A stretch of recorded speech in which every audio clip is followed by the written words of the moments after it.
बड़ी खबर सामने आ रही है। सम्राट चौधरी लेंगे बिहार सीएम पद की शपथ। सुबह 10:50 पर लेंगे शपथ। जेडीयू से 2 विधायक लेंगे डिप्टी सीएम की शपथ। बिहार विधानसभा में हलचल तेज हो चुकी है। शपथ से पहले हनुमान मंदिर पहुंचे सम्राट चौधरी, जहां महावीर हनुमान मंदिर में दर्शन पूजन उन्होंने किया है। और बिहार की सियासत में आज का दिन बेहद खास, और आज सत्ता परिवर्तन के बीच नई शुरुआत से पहले हनुमान मंदिर पहुंचे, जहां पर विधि विधान से पूजा अर्चना करते हुए सम्राट चौधरी नजर आए हैं। तो बिहार के नए मुख्यमंत्री बनने जा रहे हैं सम्राट चौधरी ने शपथ लेने से पहले भगवान के दर पर माथा टेका और विधि विधान से पूजा अर्चना की और राज्य की खुशहाली और विकास के लिए कामना की। मुख्यमंत्री नीतीश कुमार जी ने सम्राट चौधरी जी का नाम प्रस्ताव किया, उनको मखाना की माला पहना के उनका स्वागत किया और भविष्य के लिए शुभकामना दी। माननीय मुख्यमंत्री जी के नेतृत्व में आज बिहार अग्रसर है, विकास की गाथा लिख रहा है। उस विकास के कामों को और आगे बढ़ाने का काम आदरणीय सम्राट चौधरी जी करेंगे। माननीय मुख्यमंत्री श्री नीतीश कुमार जी ने प्रस्ताव दिया श्री सम्राट चौधरी जी के नेता के लिए और सर्वसम्मति से श्री सम्राट चौधरी जी को एनडीए का नेता चुना गया। बिहार में सम्राट चौधरी जी मुख्यमंत्री बने हैं। वो बहुत ही अनुभवी हैं, बहुत ओजस्वी हैं और बिहार जैसे राज्य में मुख्यमंत्री पद का दायित्व उन्हें प्राप्त हुआ है। मुझे पूरा विश्वास है कि वो अपनी जिम्मेवारी संभालने में सफल होंगे।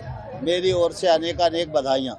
सम्राट चौधरी जी को एनडीए विधानमंडल दल का नेता निर्वाचित किया गया। हम सबों के नेता आदरणीय नीतीश कुमार जी ने श्री सम्राट चौधरी जी का नाम एनडीए विधानमंडल दल की बैठक में नेता के रूप में रखा, जिसे सभी लोगों ने अपनी स्वीकृति दी और हम भी श्री सम्राट चौधरी जी को अपनी ओर से बधाई और शुभकामनाएं देते हैं। और मुझे पूरा विश्वास है कि श्री नरेंद्र मोदी जी और श्री नीतीश कुमार जी के मार्गदर्शन में श्री सम्राट चौधरी जी बिहार को विकास के रास्ते पे और आगे बढ़ाने का काम करेंगे। बधाई देते हैं हम खास तौर से सम्राट चौधरी जी को। हमारे 7 वर्षों तक वो जीएसटी काउंसिल के मेंबर रहे, जो अभी रेशनलाइजेशन कमेटी बनी थी। पहले तो मैं उसका चेयरमैन था, मेरे बाद श्री सम्राट चौधरी जी उसके चेयरमैन बने और उन्हीं के नेतृत्व में जो निर्णय जीओएम ने लिए थे वही बाद में जीएसटी काउंसिल में अप्रूव हुए। एक बहुत बड़ा परिवर्तन पूरे देश के सामने आदरणीय सम्राट चौधरी जी के नेतृत्व में हुआ था। अब से थोड़ी देर बाद सम्राट चौधरी सीएम पद की शपथ लेंगे और एक बार फिर से बीजेपी इतिहास रचने बिहार में जा रही है। और इसका चुनावी समीकरण क्या होगा, ग्राउंड जीरो पर क्या असर पड़ेगा, इसको समझेंगे। खास मेहमान हमारे साथ जुड़ चुके हैं राज बिहारी, वरिष्ठ पत्रकार है, संदीप चौधरी पॉलिटिकल एनालिस्ट है, हिमांशु भट्ट वरिष्ठ पत्रकार हमारे साथ जुड़े हुए। बहुत स्वागत है आप सभी का। राज साहब, मैं आपके पास ही आऊंगी। सम्राट चौधरी जो है इतिहास रचने जा रहे हैं, यानी कि बीजेपी इतिहास रचने जा रही है। अक्सर हमने देखा है कि बिहार में हमेशा से जेडीयू जो है अहम भूमिका में रही है, चाहे गठबंधन हुआ है तब भी, लेकिन इस बार जो है बड़े भाई का किरदार बीजेपी निभा रही है।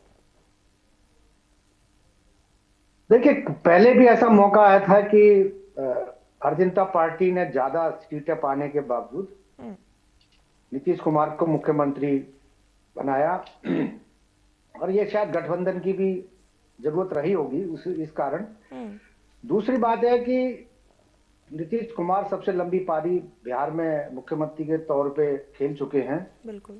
और उनकी तरफ से इच्छा जाहिर की गई कि वो अब राज्यसभा के मेंबर कभी नहीं रहे तो मेंबर बनना चाहते हैं। तो एक बहुत ही बड़े सम्मानजनक तरीके से उन्होंने मुख्यमंत्री पद छोड़ा।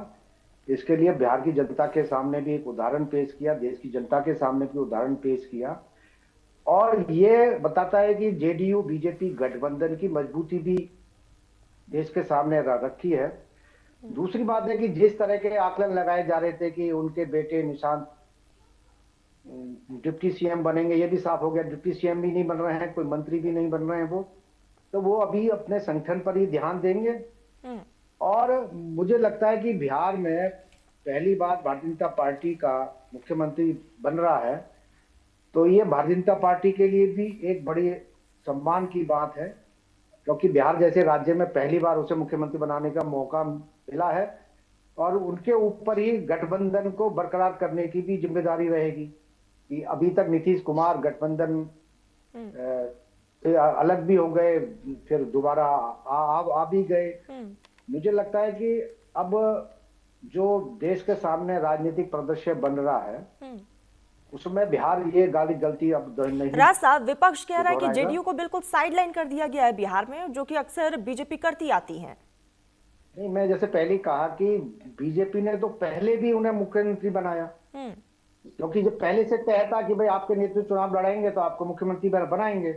और ये ऐसा नहीं है, ये चुनाव से पहले ही तय हो गया था कि मुख्यमंत्री नीतीश कुमार के नेतृत्व में विधानसभा चुनाव लड़ा जाएगा, उसके बाद में फेरबदल हो सकती है। राज साहब, क्योंकि पहले की बात अलग थी और था। अब की बात अलग है, क्या उम्र का भी हवाला है जहां बीजेपी की तरफ से इतना बड़ा कदम उठाया गया है और विपक्ष जो है वो बिल्कुल सही कह रहा है? नहीं, मुझे लगता है कि नीतीश कुमार ने सम्मानजनक तरीके से मुख्यमंत्री पद छोड़कर केंद्र की राजनीति में जाना स्वीकार किया। उन्हें भी लगता था कि भाई हम इतनी लंबी पारी खेल चुके हैं, 10 बार मुख्यमंत्री पद की शपथ ली।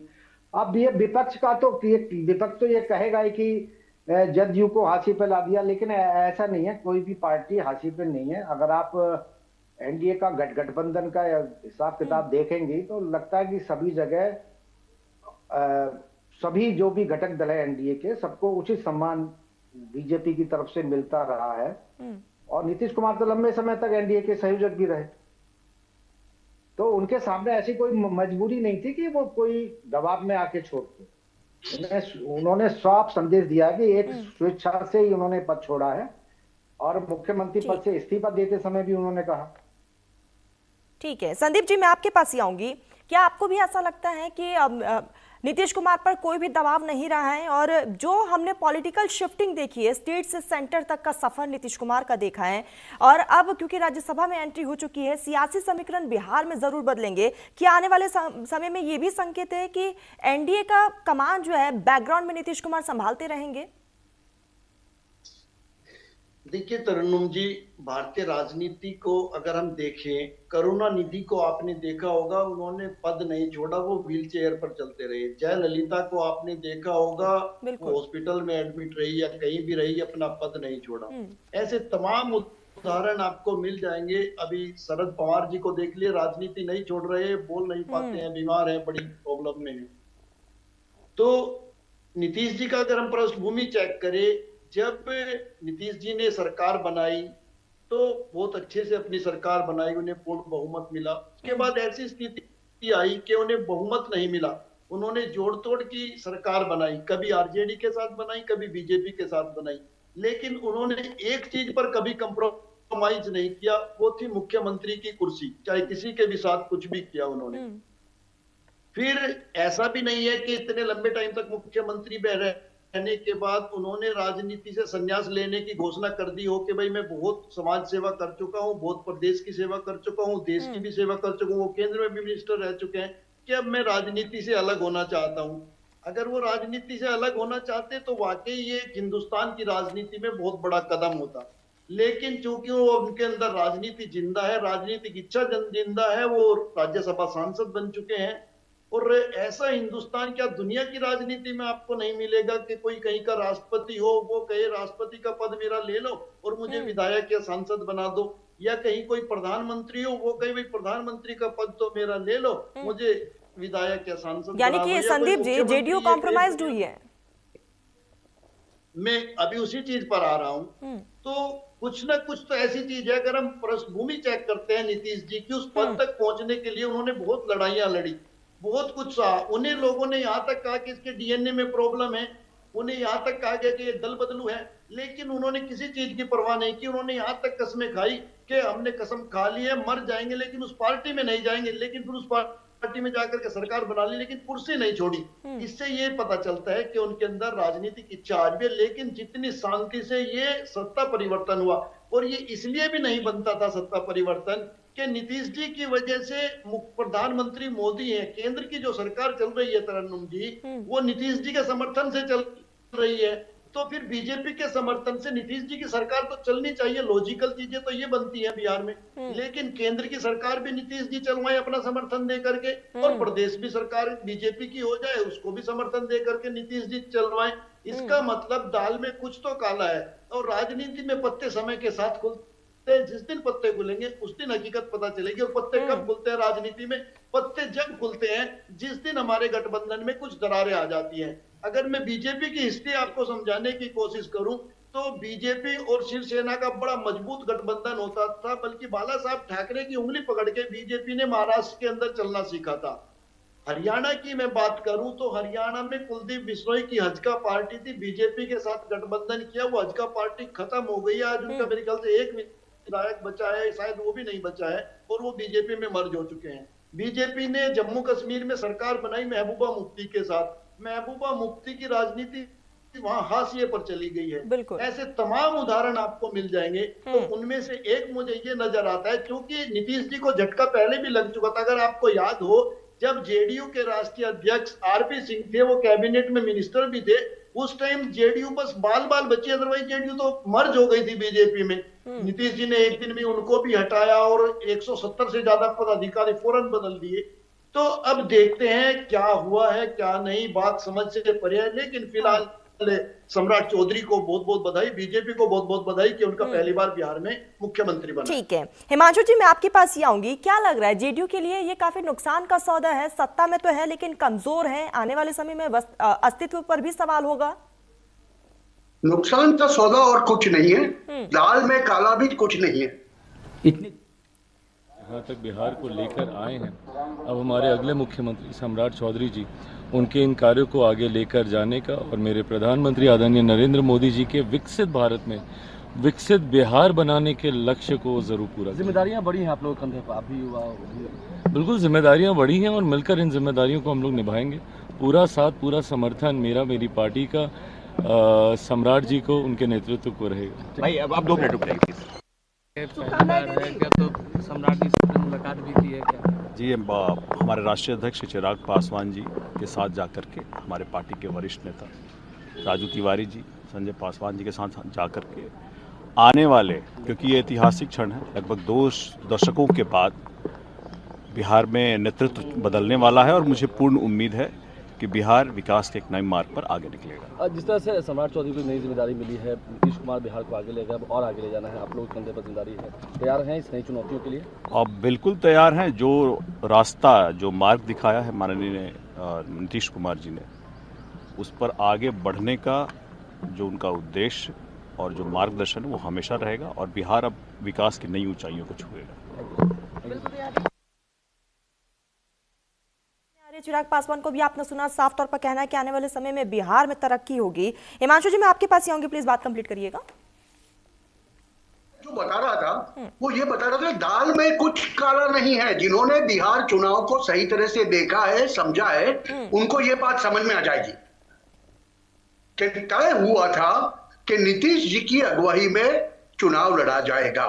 ठीक। और मगर मुझे उससे भी ज्यादा, उससे पहले का एक दृश्य याद आता है। जब नीतीश कुमार वापस आए थे ना एनडीए के साथ में, भाजपा के साथ में, तब स्टेज पर से उन्होंने क्या बताया था? उन्होंने कहा था ये अंतिम बारी मैंने दल बदला है, अब वापस लौट के नहीं जाऊंगा।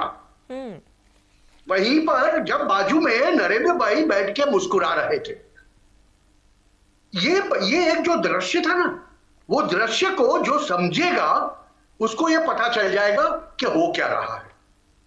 यहां आपने कहा कि राज्यसभा में आ गए, कोई कह रहा था कि प्रधानमंत्री पद ले लो और मुझे विधायक बना दो। भैया वो बात नहीं है। बात यह है कि आप राज्यसभा के सभ्य बन के आओ, आपको गरिमापूर्ण पद केंद्र में दिया जाएगा। और वो गरिमापूर्ण की जब मैं बात करता हूं, वो उपाध्यक्ष भी हो सकता है, वो राष्ट्रपति भी हो सकता है। अगले 2-3 साल में काफी बदलाव होने हैं। और गठबंधन की राजनीति के अंदर आप कुछ भी कहो, भाजपा ने कभी अपने राज्य के साथीदार को दगा नहीं दिया है। सामने वाले ने दिया, बात अलग हो। महाराष्ट्र में देखो आप, जब तक बाला साहब ठाकरे जिंदा थे तब तक शिवसेना और भाजपा का गठबंधन बहुत सही चल रहा था। फिर जाके हिंदुत्व की बात करने वाले शिवसेना ने, उनके अध्यक्ष ने, उद्धव ठाकरे ने जब दूसरी बातें शुरू कर दी तो नेचुरली वो टूट जाएगा। और जहां बिहार की बात है, आज हम बिहार की बात कर रहे हैं, तो बिहार की एक सीधी सादी तासीर में बताता हूं। यूपी को एक जमाने में बीमारू राज्य कहा जाता था, ठीक। बिहार को भी बीमारू राज्य कहते थे। यूपी पिछले 10 सालों में जो बदला है, उसी तरह अगर बिहार क्या भाई कायाकल्प करना है तो एक सामंजस्य, मैं वो नहीं कह रहा कि नीतीश कुमार के वक्त में नहीं था, मगर नीतीश कुमार की अपनी मजबूरियां थी। आज का वक्त ऐसा है, भले ही केंद्र के अंदर गठबंधन की सरकार हो, मगर अगर नीतीश कुमार वो गाजर लटकाए कि मेरे बगैर आपका काम नहीं चलेगा, तो वो नहीं होगा। संसद का संख्या बल कुछ ऐसा है, भले ही मेजोरिटी ना हो, मगर बीजेपी में वो क्षमता है कि जेडीयू के बगैर वो राज्य चला लेगा। और वो ये बात का इल्म नीतीश कुमार जी को भी है, क्योंकि नीतीश कुमार भी नरेंद्र भाई को पिछले 25 सालों से जानते हैं। मैं तो दोनों को तब से जानता हूं जब वो दोनों मुख्य प्रधान थे अपने अपने राज्य के, और तब एक साथ में दोनों के बीच में एक तंदुरुस्त स्पर्धा होती थी कि बिहार आगे जाएगा या गुजरात जी। वो दिनों की बात देखे और आज की बात देखे। आपने जैसे कहा है एक बात कि उनकी उम्र का लिहाज भी करना चाहिए। नीतीश कुमार की भी उम्र कम नहीं हो रही है, वो बढ़ रही है। बिल्कुल। तो उसके साथ में जब हम देखें एक गरिमापूर्ण पद की बात आती है, तो वो क्या होता है? वो होता है किसी का भी राजकीय संन्यास एक ऐसी जगह पे हो जो पिछले 5 साल शांति से, मतलब अंतिम 5 साल शांति से बिन विवादास्पद तरीके से चले जाए, और जो प्रगति की गाथा लिखनी शुरू हुई है अपने राज्य के अंदर, उसको कोई सही तरह से आगे ले जाए। और उसमें शायद सम्राट चौधरी दोनों एनडीए की लीडरशिप में सही बैठते हैं। आपने देखा होगा कल जब ये चुनाव हुआ, उसके बाद जितने प्रेस के इंटरव्यूज आए, जितने ऑफिशियल निवेदन आए, फिर वो जेडीयू का हो या भाजपा का नेता हो बिहार का, वो क्या कह रहे थे? हम एनडीए को आगे ले जाएंगे। कोई भाजपा की और जेडीयू की बात नहीं कर रहा था। यही बात यह दर्शाता है कि यह विपक्ष का बनाया हुआ खेल है। विपक्ष तो चाहेगा ना कि दोनों के बीच में फूट पड़े, वो तो उनका काम है, और उसमें वो गलत भी नहीं कर रहे। और नीतीश कुमार का इतिहास रहा है कि वो इधर से उधर पलटू राम करते रहे, मगर वो 2 साल पहले का दृश्य मुझे आज भी याद है। स्टेज के ऊपर से उन्होंने कहा था, अब ये गलती मैं फिर से नहीं करूंगा, और मोदी जी बाद में बाजू में बैठे मुस्कुरा रहे थे। बिल्कुल बिल्कुल हिमांशु जी, बिल्कुल आऊंगी हिमांशु जी मैं आपके पास, समझेंगे इसको सियासी समीकरण भी। और क्योंकि आज बीजेपी इतिहास रचने जा रही है बिहार में, लगातार तमाम रिएक्शन सामने आ रहे हैं, क्या कुछ कहना है नेताओं का, आपको सुनाते हैं। चुनाव के दौरान वो वादा वो तो पूरा होगा नहीं अब, और उन्हीं के नाम पर चुनाव लड़ा गया, उन्हीं को मुख्यमंत्री के रूप में आगे लाया गया था, और अब अचानक सम्राट चौधरी जी आ गए हैं। तो हमको लगता है कि बिहार के लोगों के साथ एक प्रकार से छल किया गया है। सम्राट जी को ढेर सारी बधाई, ढेर सारी शुभकामनाएं। वो मेरे बिहार को एक अगले पड़ाव की ओर लेकर जाने वाले हैं। बिहार यहाँ से नई ऊंचाइयों पर जाएगा सम्राट जी के नेतृत्व में, ये मैं विश्वास रखता हूँ। जिस तरीके से मुख्यमंत्री नीतीश कुमार जी ने पिछले 2 दशक से बिहार को अलग अलग क्षेत्र में विपरीत परिस्थितियों में आगे लेकर जाने का काम किया, नए मुख्यमंत्री के साथ शपथ लेगी। और ये बार बार लोग कहते हैं ठीक है भाजपा के मुख्यमंत्री बन रहे हैं, क्या भाजपा अपने बल पर केवल मुख्यमंत्री बना रहा? वही एनडीए का कॉम्बिनेशन है, 5 दलों का एनडीए, केवल एक दल का नहीं है। ये 5 दल मिला करके सम्राट चौधरी मुख्यमंत्री हो रहे हैं। और ये परिस्थितियां तब उभरी जब नीतीश कुमार जी दिल्ली जाने का मन बनाया, तभी ये परिस्थितियां उभरी। तो उनके नेतृत्व में ही मुख्यमंत्री बन रहा है, उनके मार्गदर्शन में ही सरकार चलेगी। और आज शपथ ग्रहण समारोह है। शपथ ग्रहण समारोह के उपरांत एनडीए के जो चेहरा हैं, जो मुख्यमंत्री हैं, जो भारतीय जनता पार्टी के नेता भी हैं, वो भारतीय जनता पार्टी कार्यालय आएंगे। भारतीय जनता पार्टी कार्यालय में कार्यकर्ताओं के द्वारा उनका अभिनंदन किया जाएगा। कार्यकर्ताओं से वो मुलाकात करेंगे और बहुत ही जो है कोई ज़्यादा विषय नहीं है, बस हाँ मुख्यमंत्री आएंगे तो उनका स्वागत होगा कार्यकर्ताओं के द्वारा, उनसे मुलाकात होगी, उनका अभिनंदन होगा। आज बिहार को नए मुख्यमंत्री के रूप में आदरणीय सम्राट चौधरी जी और उप मुख्यमंत्री के रूप में विजय चौधरी जी और विजेंद्र यादव जी मिल रहे हैं।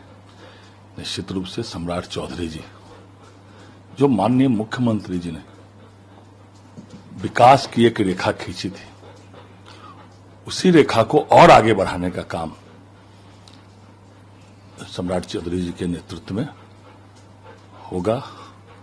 तो सम्राट चौधरी को बधाई देने का सिलसिला शुरू हो चुका है और तैयारियों को अंतिम रूप भी दिया जा रहा है। महज कुछ और मिनटों का इंतजार है। मेहमान हमारे साथ लगातार बने हुए। राज बिहारी जी, मैं आपके पास ही आऊंगी। अब इस बीच जो है सम्राट चौधरी को एक बड़ी जिम्मेदारी अब बिहार की दे दी गई है, लेकिन जेडीयू के खेमे से 2 विधायकों को डिप्टी सीएम का ओहदा दिया जाएगा, जिसमें विजेंद्र यादव और विजय कुमार चौधरी हैं। क्या लग रहा है कि यहाँ पर जेडीयू को बैलेंस करने की कोशिश की गई है या फिर और कमजोर किया जा रहा है? नहीं, पहले भी फार्मूला था, अगर मुख्यमंत्री जेडीयू से था तो बीजेपी से 2 उप मुख्यमंत्री थे। और देखिए, जहां तक एनडीए की बात है, जैसे अभी संदीप चौधरी ने कहा कि महाराष्ट्र का जिक्र किया, तमिलनाडु का जिक्र किया, हरियाणा का जिक्र किया। कई बार क्या होता है कि कौन व्यक्ति किस दल की अगुवाई कर रहा है। जब बाल ठाकरे शिवसेना के सर्वोच्च नेता थे तो अटल बिहारी वाजपेयी और लाल कृष्ण आडवाणी के साथ उनका तालमेल था। लाल वाजपेयी जी और आडवाणी जी उनके निवास पे जाया करते थे, लेकिन 2014 में स्थितियां बदल गई और अमित शाह मातोश्री नहीं गए, क्योंकि कद भी होना चाहिए ना। उद्धव ठाकरे कद उतर नहीं पाया। बीजेपी अपने हिसाब से चलना चाहती थी और आज उद्धव ठाकरे की पार्टी कहां खड़ी। अगर आप हरियाणा में भी देखेंगे, देवीलाल के साथ भारतीय जनता पार्टी का गठबंधन रहा, लेकिन ओम प्रकाश चौटाला के साथ नहीं निभ पाई। लेकिन आज ओम प्रकाश चौटाला के जो दोनों बेटे हैं, उनका क्या हाल है वहां पर। इसी तरह आप दूसरे राज्य भी देख सकते हैं। और एनडीए में भी पहले वाजपेयी के समय भी कभी कोई समर्थन देता रहा, कभी कोई वापसी ले लेता रहा। जयललिता ने भी एनडीए छोड़ा था, रामविलास पासवान ने भी एनडीए छोड़ा था। तो ऐसे कई उदाहरण हैं। लेकिन आज की अगर परिस्थितियों में हम बात करेंगे तो एनडीए बड़ा बेहतर काम कर रहा है। और जहां तक जम्मू कश्मीर की बात है, तो वहां पर सरकार बनानी थी, मजबूरी थी, तो उन्होंने कोई दूसरा इस तरह का ना बना पाए। सरकार जब तक चली नहीं चली तो सरकार गिर गई। तो ये तो जरूरत के राजनीति में कई बार जरूरत क्या है। और इसी तरह से आप देखेंगे तो जो अरविंद केजरीवाल कांग्रेस की बर्बादी का कारण था, कांग्रेस ने ही उसको बढ़ावा दिया। कांग्रेस ने ही दिल्ली में पहली बार अरविंद केजरीवाल की सरकार 2 महीने के लिए बनाई। तो कई बार राजनीति में जरूरत भी देखी जाती है, जरूरत के साथ साथ विचारधारा भी देखी जाती है। लेकिन कई बार ऐसा होता है कि क्या समीकरण बन रहे हैं, उस पर भी ध्यान देने की बात होती है। तो ये जो है, जिस तरह से भट्टी जी कह रहे हैं, बड़ा गर्मापूर्ण उन्होंने वहां से विदाई ली है। विदाई उन्होंने मुख्यमंत्री पद से लिया, बिहार से थोड़ी ली है। बिहार में तो आज भी नए कोई भी मुख्यमंत्री होगा, नीतीश कुमार की भूमिका बड़ी भूमिका में रहेंगे ही।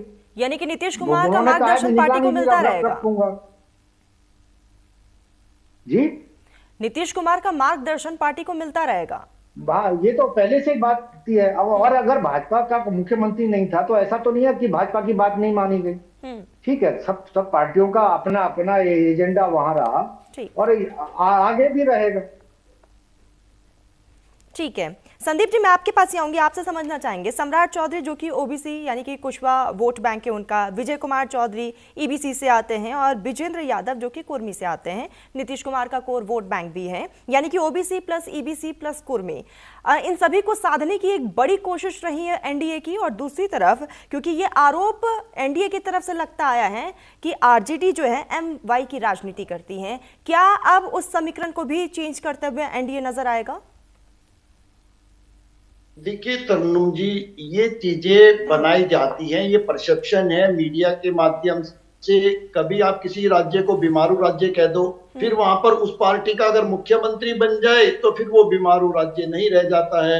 आपका मुख्यमंत्री बन जाए, आप बन जाओगी तो मैं कहूंगा गुंडा राज आ गया, मैं बन जाऊंगा तो कहने लगूंगा राम राज आ गया। तो ऐसे चीजें नहीं होती हैं, उसके लिए बहुत कुछ करना पड़ता है, बहुत चीजें परिवर्तन होते हैं। आपने देखा होगा मायावती जी और अखिलेश यादव, मुलायम सिंह जी बाद में मुख्यमंत्री रहे, इनसे पहले बीजेपी के कल्याण सिंह जी मुख्यमंत्री थे, और किस तरीके से राजनाथ सिंह जी और कल्याण सिंह जी के बीच में लड़ाई हुई थी कि वो बीजेपी बिल्कुल टूट करके खत्म हो गई थी। अभी हम बिहार की बात कर रहे हैं, अभी लंबा अरसा नहीं हुआ जब आरपी सिंह जी राष्ट्रीय अध्यक्ष थे, तो मुझे बताइए कौन सा जेडीयू और बीजेपी के बीच में प्यार चल रहा था? अब जब प्यार चल रहा था तो फिर आरपी सिंह जी क्यों निपटा दिए गए? 170 जो पदाधिकारी थे, संगठन के लोग थे, वो क्यों निपटा दिए गए? तो राजनीति में एक दूसरे को खाने की लड़ाई चल रही है। अब हमें ये थोड़े दिन के बाद पता चलेगा कि बीजेपी जेडीयू को खा गई है या जेडीयू अभी बची हुई है। इसके पीछे कोई कंप्रोमाइज है या वाकई राजनीति के महात्मा बन करके नीतीश कुमार जी निकलेंगे कि त्याग और तपस्या की मूर्ति बन करके वो निकलेंगे। लेकिन अगर हम उनकी हिस्ट्री देखें कि भाई मैं अपनी फुल पावर की मेजोरिटी अगर मुझे मिलेगी तो ही मैं सरकार चलाऊंगा, मैं गठबंधन की या कंप्रोमाइज, गठबंधन मतलब कंप्रोमाइज की सरकार नहीं चलाऊंगा। लेकिन अगर हम देखते हैं तो उन्होंने अपने फुल मेजोरिटी की भी गवर्नमेंट चलाई और उन्होंने कंप्रोमाइज की भी गवर्नमेंट चलाई।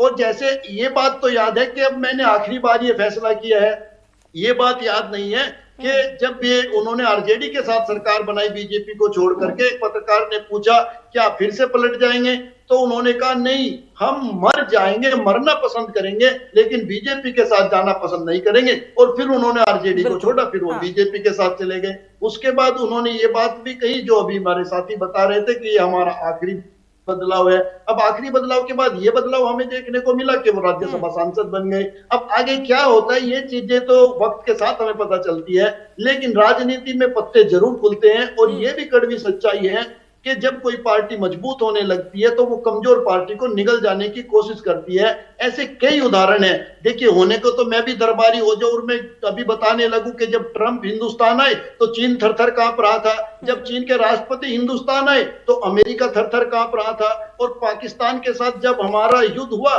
तो हम वहां पे लाहौर में भी घुस गए थे, हम इस्लामाबाद में भी घुस गए थे, आधे से ज्यादा जीत लिया था। वो तो मोदी जी को दया आ गई, मोदी जी ने उनको दान कर दिया। तो दरबारी बनने में और हकीकत में फर्क होता है। ठीक है हिमांशु जी, मैं आपके पास ही आऊंगी, आपसे समझेंगे क्योंकि बिहार में जो कुछ भी हो रहा है एनडीए ने एक बहुत बड़ा मैसेज दिया है। मैसेज ये भी है कि हम क्षेत्र दलों पर निर्भर नहीं है। 2029 में लोकसभा चुनाव है और कहीं ना कहीं जो गेम है, सीट गेम, नंबर चेंजेस जो हैं उस पर भी असर पड़ेगा, यानी कि जाहिर तौर पर एनडीए ने एक बहुत बड़ा संदेश दिया है सभी राज्यों को। पहले तो मैं एक चीज का जिक्र करना चाहूंगा, ये जो है ना, ये दरबारी पत्रकार किसी को कहना या किसी को ये कहना, किसी को वो कहना, वो कौन करता है? जो चाहता है कि परसेप्शन की लड़ाई में हम हमेशा जीते, हकीकत को जुटला जाए। जहां तक आपने पूछे हुए सवाल का सवाल देखो, भारत के कोई भी राज्य के अंदर, महाराष्ट्र हो, हरियाणा हो और कहीं भी जहां भी गठबंधन हुआ है, भाजपा हमेशा छोटे भाई की भूमिका निभाता आया है आज तक। बिहार में भी उसने छोटे भाई की भूमिका ज्यादा जीतने के बावजूद भी निभाई, और हमेशा इतने साल तक उनका गठबंधन चला। जैसे रास बिहारी जी ने बताया, वो बात सच है कि जब जनरेशन बदलता है तो सोच भी बदलती है, उसका आकलन भी बदलता है। अभी कहते हैं कोई राज्य को बीमारू कह देना, यह हकीकत है कि यूपी का आज जो जीडीपी है क्या वो जीडीपी मायावती जी और अखिलेश जी के वक्त में था? नहीं था। यह बात पूरी दुनिया जानती है, 140 करोड़ लोग जानते हैं। आज जिस प्रकार से यूपी विकास के पैमानों पे टॉप 3 में बैठता है, क्या कभी यूपी पहले 3 में बैठा था? नहीं बैठा था। इसी तरह से अगर बिहार को भी फास्ट ट्रैक करना है तो जनरेशनल शिफ्ट जरूरी है। लीडरशिप का सवाल ही नहीं है। मैं सीधा बता रहा हूं कि नीतीश जी अपनी जगह है, वो वहीं रहेंगे, मगर यहां पर एक फास्ट ट्रैक पे किसी राज्य को भेजना है तो जनरेशन नेक्स्ट को एक पॉलिटिकल पार्टी को इंट्रोड्यूस करना पड़ता है। और पिछले 2.5 साल से आप बीजेपी की स्ट्रेटेजी देखें तो आप गुजरात के चुनाव से देखें। गुजरात में डेप्यूटी सीएम एक 35 साल का बच्चा है, बच्चा कहूंगा मैं, 65 साल का इंसान। उसी तरह आप एमपी में जाए बिलो 60, आप राजस्थान में चले जाए कौन है, महाराष्ट्र में चले जाए कौन है, यूपी का तो उनका सीएम 50-52 का ही है, उससे ऊपर नहीं गया। तो ये एक जनरेशनल शिफ्ट दिख रहा है और वो कहीं कहीं आपको दिखेगा। बिहार में भी अगर समझ लो भाजपा और जेडीयू का एक जनरेशन शिफ्ट होता है और आता है तो उसमें बुराई क्या है कि जिसकी बदौलत बिहार विकास के पैमानों पे खड़ा हो जाए। एक अपॉर्चुनिटी आई हुई है बिहार के लिए भारत का टेक्सटाइल का सबसे बड़ा हब बनने की, काफी अंतरराष्ट्रीय गतिविधियों की वजह से। तो ऐसे में अगर बिहार को ऊपर ले जाना है, वो गिरिराज जी आप ही के चैनल के ऊपर क्या बोल रहे थे, ठीक है भाजपा का है मगर वो एनडीए 5 गुटों का बना हुआ है और एनडीए की सरकार, ये देश के टेक्सटाइल मंत्री है। इससे क्या संदेशा मिलता है? तो मेरा कहने का मतलब यह है कि देखिए ये प्रथा तब आती है, ये कोशिशें तब होती है, किसी को दरबारी कहना, किसी को गोदी मीडिया कहना, किसी को ये कहना, किसी को वो कहना, लोगों की समझ और सोच के ऊपर निर्भर रहता है। मगर आज 140 करोड़ की भारत की प्रजा बहुत सीधे तरीके से समझने लगी है। क्या उसके लिए देखो, और देखिए कोई एक इंसान 57 साल का और कोई एक इंसान 77 साल का, वो 20 साल की उम्र का और तजुर्बे का जो फर्क होता है वो होता है। वैसा ही फर्क देखने के दृष्टिकोण में होता है, फिर वो जेडीयू का हो या बीजेपी का हो। बिल्कुल बिल्कुल हिमांशु जी, और एक बड़ा मैसेज जो है एनडीए ने जरूर दिया है। रासबिहारी जी मैं आपके पास ही आऊंगी, आपसे समझना चाहेंगे कि अब बिहार का यहाँ पर समीकरण जो है वो किस तरीके से बदल रहा है और क्या आने वाले समय में विपक्ष के लिए चुनौतियां बहुत ज्यादा हैं? बिहार में तो लगभग देखिए पहली टिप्पणी जैसे अपने हमारे संदीप चौधरी जी ने की कि दरबारी ऐसा कह सकते हैं, क्योंकि हम क्या स्थिति उस पर आकलन कर रहे हैं और मुझे लगता है कि उन्हें हम पर इस तरह की टिप्पणी करने से बेहतर होता कि वो राजनीतिक परिस्थितियों पे करते।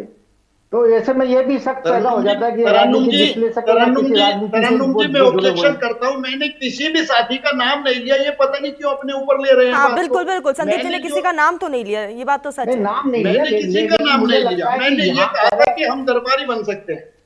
नहीं, मैं यहाँ पर इस तरह की टिप्पणी करना मैं सोचता हूँ कोई वाजिब नहीं था, क्योंकि सीधी आपने अमेरिका ट्रंप का भी उदाहरण दे दिया। बिहार बात बिहार पे चल रही है। चलिए मैं आपके सवाल पे आता हूँ कि बिहार में अब विपक्ष का क्या होगा। तो विपक्ष का जो हाल बिहार में हुआ है, जो सरकार बनाने का दावा कर रहे थे चुनाव से पहले, उनकी क्या स्थिति हो गई।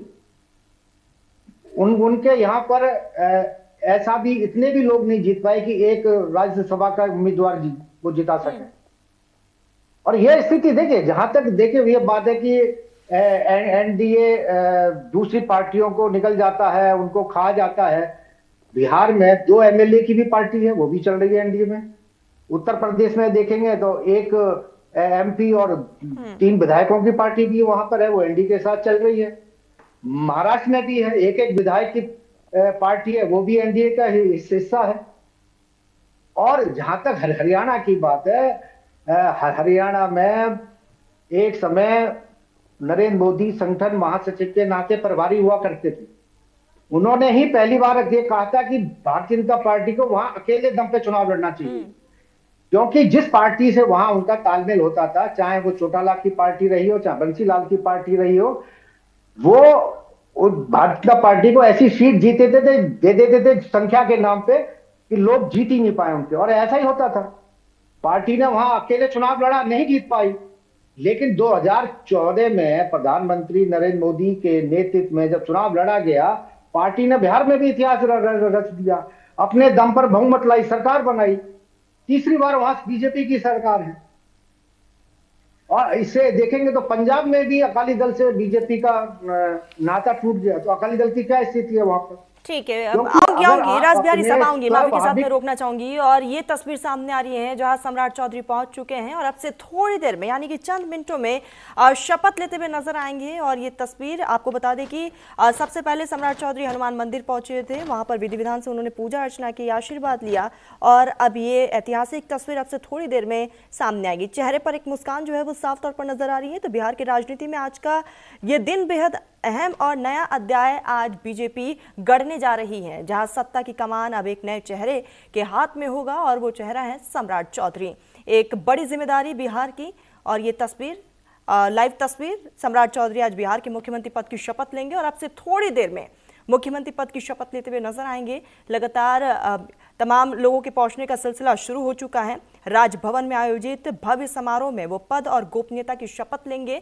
और ये राजभवन की तस्वीर जहां सम्राट चौधरी पहुंचे हुए हैं और अब से थोड़ी देर में यानी कि 10:50 पर पद और गोपनीयता की शपथ लेंगे। और आपको बता दें कि इससे पहले बकायदा वो हनुमान मंदिर पहुंचे, जहां पर उन्होंने पूजा अर्चना की, आशीर्वाद लिया और बिहार के विकास की कामना की है। तो बिहार के नए मुख्यमंत्री बनने जा रहे सम्राट चौधरी, बस महज कुछ पल का और इंतजार है।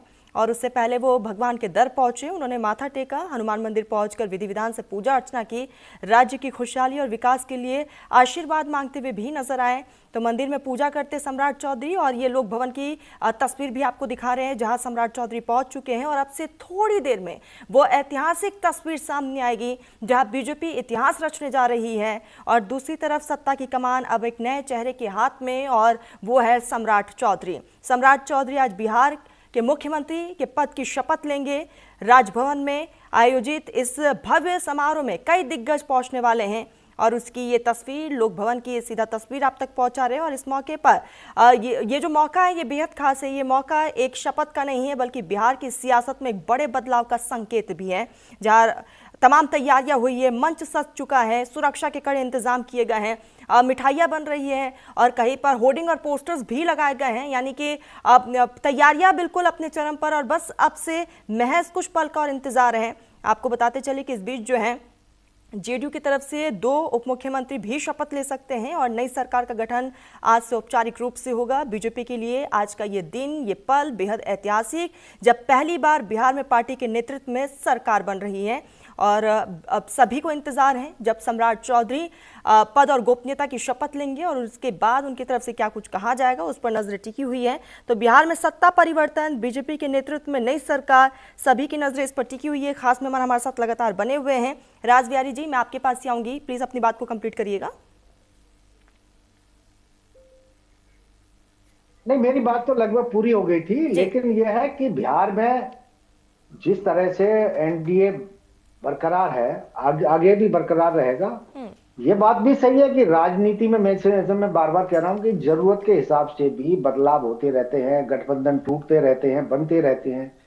लेकिन जिस हिसाब से नीतीश कुमार ने आखिरी बार कहा कि अब हम कहीं नहीं जाएंगे, तो उस पर विश्वास करने की जरूरत है, क्योंकि राजनीति में कब कौन क्या करेगा, उसकी कब बदल जाएगा, इसका तो कोई हिसाब किताब है नहीं। लोग बहुत बदलते रहे, नीतीश कुमार भी कई बार बदले हैं।